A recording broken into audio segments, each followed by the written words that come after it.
Yes, I. Good thanks. You are now in tune on the one, the force itself at this time. This is Black Sun Feather Heart.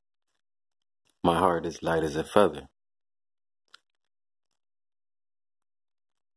This is Rastafari setting the record straight. I hope you are watching these in the right sequence because they're segmented into different chapters, starting off with the introduction and going into part 2 and part 3 and so on and so forth. I try to keep these at least 15 minutes short. So if you're just tuning in on this segment, please go back and watch the first segments before we move on. Now, like I said before, this is Agnatar, the Ethiopian from the 9th dimension. If you want more information about Agnatar, the Ethiopian from the 9th dimension, look up Bobby Hemmett's work. Just Google Bobby Hemmett, Agnatar from the 9th dimension, something like that. Something should pop up. See? This is Michael. Now, the Jehovah Witness say, the Jehovah Witness say that Michael and Yahushua or Jesus is the same being, and that Michael is the angelic version of Jesus, or Jesus when he's in this etheric state. See? Anyway, I'm not a Jehovah Witness, but I am an eyewitness.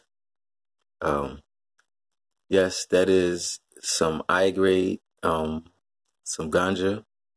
I like to put my ganja on my altar to infuse the herb with the energy of the divine. See? So, and it's also a sacrament.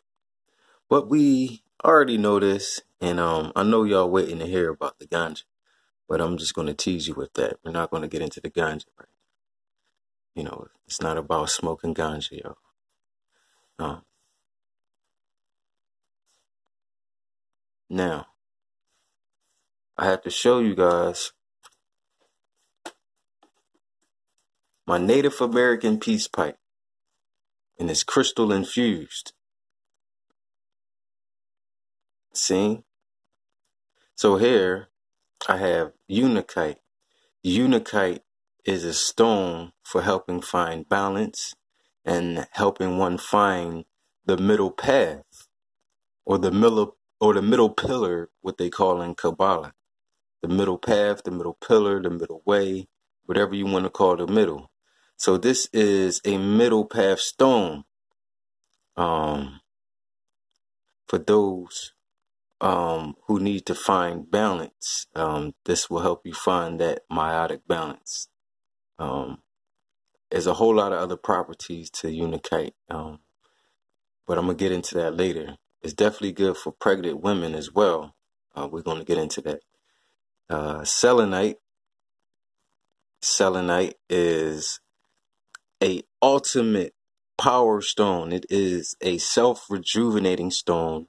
It cleanses itself, and it cleanses all the stones within its aura field, or all the stones that you lay on it or put close to the selenite.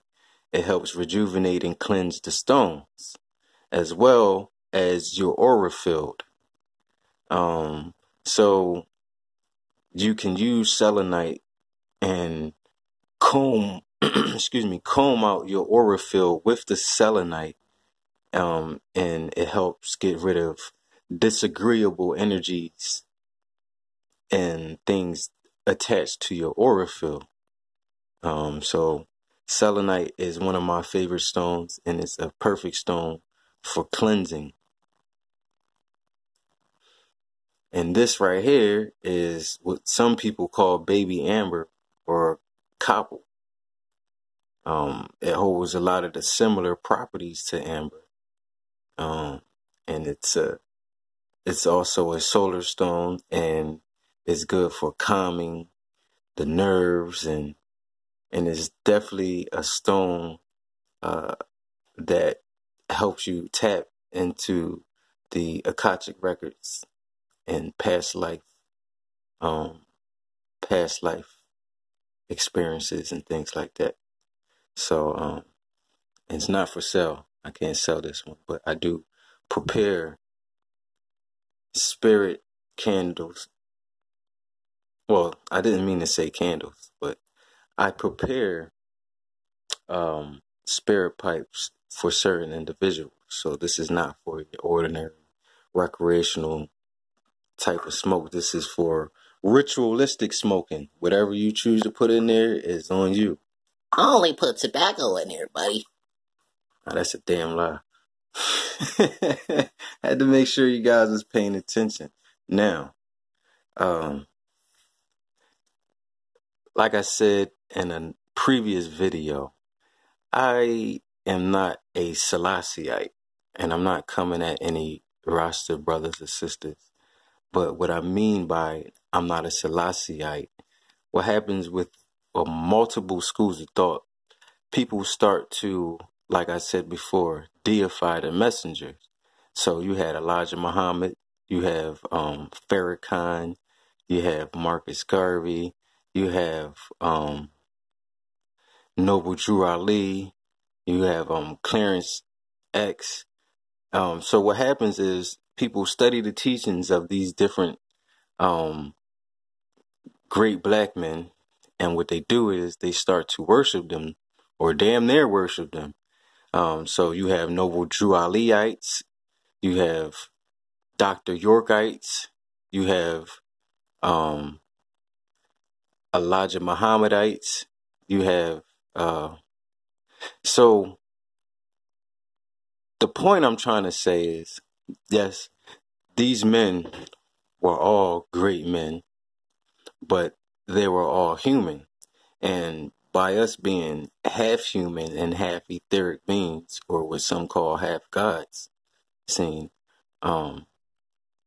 we all have flaws, so you put these people up on a pedestal, and then you find out that they were human, and now you want to assassinate their character because you found out that they weren't some holy, righteous beam of light. You know what I'm saying? So, when they asked His Imperial Majesty a question about who they call Jesus Christ, or Yesus, or Yehoshua, or whoever, Jesus, excuse me, and now I'm paraphrasing this, and this was one of this is the interview, the Christmas interview with Haile Selassie when they was asking him about Jesus, and one of his responses to the question was that, he said Jesus lived in an exemplary life, a life which men everywhere should emulate. Seeing, and when I really analyzed this, he didn't say Jesus lived a life that every man should worship. He said that Jesus lived an exemplary life that men should emulate. See, so it's a difference between emulating someone and worshiping someone. So that was the message from His Imperial Majesty, on emulating Christ. And when you emulate Christ, you eventually reach Christ consciousness. See, you can look up that interview yourself, the interview, the Christmas interview with Haile Selassie. See, so yes, there's been a lot of confusion on the topic of Haile Selassie, and him himself, being an Ethiopian Christian, he said that we should emulate Christ. So he himself, not only did he say that publicly, you know what I mean, but that was one of his beliefs, emulating Christ. So, if that's the teaching of His Imperial Majesty, then we should as well try to emulate the Messiah or Christ. Whether you believe it's Haile Selassie or Yahushua or whoever or whatever you believe to be the Christ or the Messiah, you should emulate that. And, Christ consciousness is when you pick up your cross and follow Him. And I mean that, not, that's not like a religious statement. Like, don't get religious on me, folks. But what I'm saying is, when you pick up your cross and become or tap into Christ consciousness, you will be treated the same way, stoned by the Jews, which was His own people. Now, remember, Yahushua was stoned, or the Jews picked up stones to stone so-called Jesus. But He was supposed to be the king of the Jews, so that was a story of His own people, and then He was assassinated by the Romans for exposing the Roman Catholic fallacies, as well as, talking about those who claim to be Jews or the fake Jews. So, when you look at the teachings of who they call Jesus, even in their own Bible, He was speaking against the religious dogma of the Romans and those who claim to be Jews. So He was hated for that and assassinated by the Romans, who later on turned around and created a whole religion based off the same guy that they just assassinated. So how do you assassinate the person, whether they hung him on a cross or however you believe they assassinated him? How do you assassinate the man and then turn around and worship the guy? Is it a guilt thing, or are you trying to deceive us? Now,